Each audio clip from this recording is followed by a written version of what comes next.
Hello. In this section I want to look at the project plan and the action log.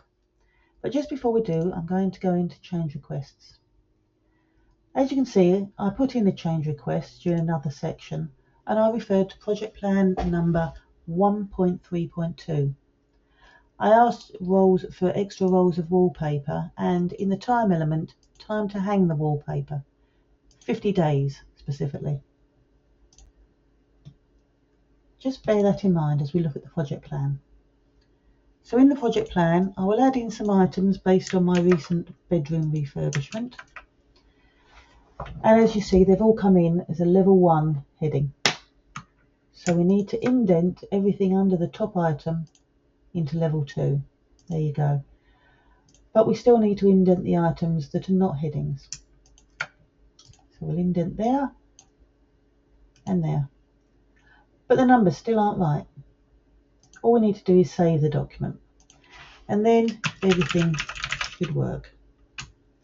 And if we add in another item under here, the numbers come up correctly. And then I'll go back to the window. I've realised I need to outdent it.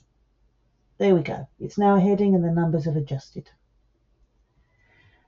And now in the description, I'm just going to put a little extra behind next to the paper feature wall item. You could put a bit more in there, maybe where you're getting the paper from, the design number of the paper, specific information about that feature wall, or maybe you'd have another document for that. Maybe you'd have a client requirement document that is not even in this PMO system. That's quite easily to do. The beauty of this is this PMO system is a base for a bespoke system that would meet your needs.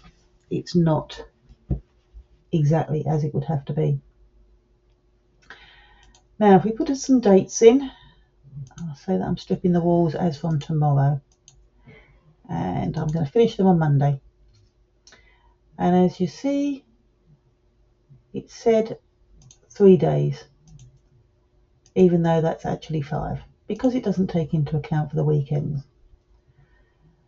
You can have it so that weekends are included in the calculations, and strictly speaking I should, since I do most of my decorating on the weekend. But for this demonstration I thought I would have it more of a corporate style and not include weekends.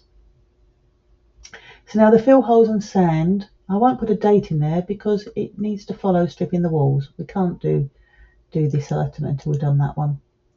So stripping the walls is on row 4.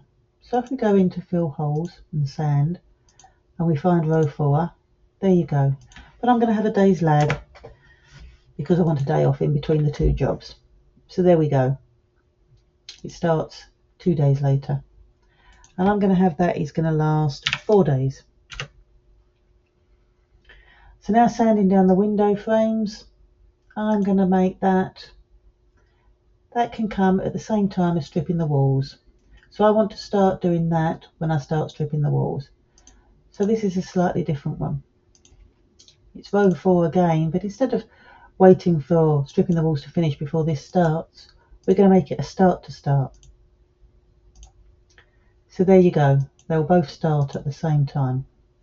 But this is going to take 2 days. So there you go, we've got a few dates in, and as you can see you can add in lags, you can add in links of finish to start, start to start, whatever format you want. You can update by updating the days, you can update by updating the duration. And if anything changes, the system will automatically update everything. But you may have noticed this little item here. Now this is referring to the change request. So for item 1.3.2, I requested an extra 50 days. So let's say I'm starting on the 27th and it was 3 days. But then I've got a change request, 50 days. What I need to do is update that to 53. And then, so that I know that I've done it and I don't add another 50 on next time I come into this document, I write in there that I've added 50 days in. It's not perfect. I would like to be able to have the system automatically add the days in. But because this system is built into Smartsheets, it doesn't allow that. I can do the days and the day calculations, but it would take away some of the flexibility if I did it manually. Though it would add in the change days, you wouldn't have the predecessors functionality, and it wouldn't automatically update nearly so smoothly. So I thought this was the simplest way to ensure that the change request days weren't lost. And it's still a great improvement on having a change request on a different document. So you have to look up how many days you've had and input them from something else.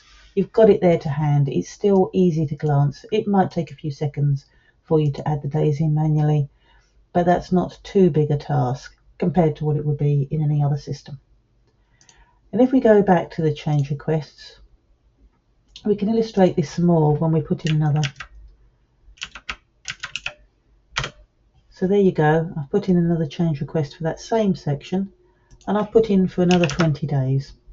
And I'll quickly say that we don't need to ask for authorization because I've authorized it. And as we go back into project plan, you will see it's updated. We have now had 2 change requests totaling 70 days, but I haven't put them in because we're only at 50. So we add on the other 20 to make that 73, and then we add on the other 20 there. It's that simple. It's really not too much of a task. So then we go in and we can add in status. So we can say they're on track or ahead of schedule, and it's color coded in that when you start into delays you get a bit of orange, major delays, and then of course if you say completed, it will close the section down. But of course you need to put in the completed, date. Now if I was to put in completed date is 27th of March, the computer has highlighted it in yellow. It's basically saying, how can you say that that's the completion date? We're not there yet. So if I put in today's date, it's not yellow anymore. It's saying, okay, I'll take that. If you put in a day before, there you go. It's turned dark green. And now you can complete, and it's all closed down. Now, as part of the item, you want to know who's actually responsible. Again, referring to the master stakeholder list, we just have to put in the number. And we can choose whomever we please from this list. It will easily and quickly change the names. And the other thing that it will do, hidden away, is it will change their email addresses. This system can be set so that as the date that the item needs to start, that the item needs to finish, approaches, emails can be sent out to the responsible people saying, your item, this item on the project plan is about to start, this item on the project plan is about to finish, etc., etc. You can have countdowns like 5 days before, 4 days before, whatever you want. But because you've input the code here, it knows the email address to send it to. It's all sorted. Now we'll leave that for the moment, but we will come back in a moment, as we're not quite finished in that document. But we need to go into the action log. So in the action description, I'm going to put a few items. So I'm going to say, turn off electricity, wet walls, strip paper.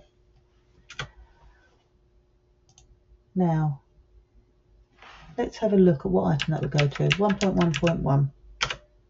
Yep, strip walls. That's right. And what these 3 items are all referring to strip walls. There we go. Now, allocated via seems odd. What you'll want here is you want to say where this was allocated. Now, the first item, we decided we wanted to turn off the electricity when we had the decorator sub-meeting, because the decorator said, hang on, the plugs are on that wall, I don't want to get electrocuted. But we need to mention it in the electrical sub-meeting, so we'll tick both. The other two were decorators only. And now, when we go into these meetings, we can turn on the decorators meeting and it will show just the items that refer to them. And then we'll go in and we'll say, no, we're now in the electrical meeting. Oh, that's all we need to talk about in the electrical meeting. Just that item comes up. And if we had something else, say we want to put something completely different in here. Arrange Christmas party. Excusing the spelling. That, team meeting. So there we go. Now, if we go into team meeting, oh, and there's one I put earlier as well. So there you go. Arrange team lunch, arrange Christmas party. They've been allocated in the team meeting. So as you see, you don't have to have multiple action plans for multiple meetings. You can have one and you can filter them all.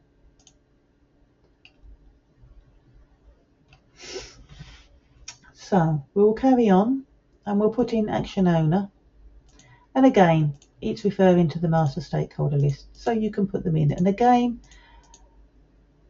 these people can be emailed automatically by the system. We can set it up however you want so that they can have automated emails telling them when they need to get these jobs done.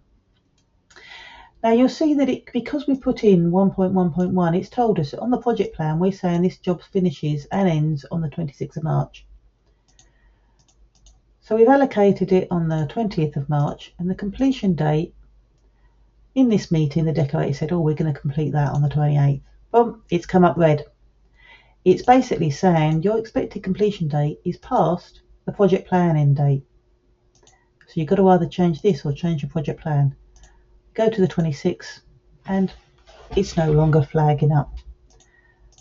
So again, another little trick within these systems to help keep things in line. And again, look, the days remaining, it's saying till the 27th of March we've got 8 days. If I put the expected completion date was tomorrow, we've got 1 day, it's red. 7 days, it's amber. Couple of weeks, it's green. So again, you've got these functionalities that when you go in here, immediately the color coding will tell you what's happening, when it's going to happen. So we'll go back and we'll put this in as being the 26th of March. And we'll say that we're going to be very good and we're going to do everything on the 26th of March. Oh, except we're not going to, oh, no, there we go. And we'll copy that and we'll paste that in. There we go. Lovely. And then we've got a box for action updates. Obviously a free text box. We can't have drop downs for everything. That's for your notes. Every time you have the meeting, you can add in to the action updates where you're at.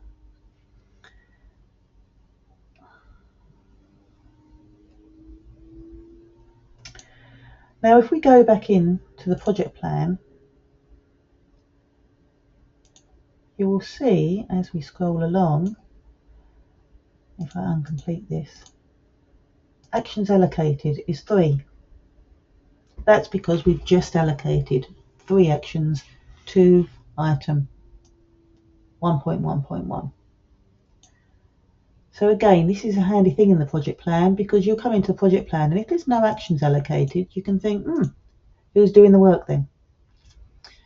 So again, another little thing I like to put in to prevent double typing, prevent any need to look in multiple documents, to have everything to hand in the one document. And then if we open this up, you've got your Gantt chart. And you've got all the lines to show how everything connects. You've got the headings. Obviously, if I were to put more information in there, this would become far more populated. But as a demonstration, you get the idea of how it can look. So that's the project plan and the action log. They work very well together. They link together and they allow you to monitor everything you need to do cleanly and succinctly. I hope you enjoyed this demonstration. Thank you.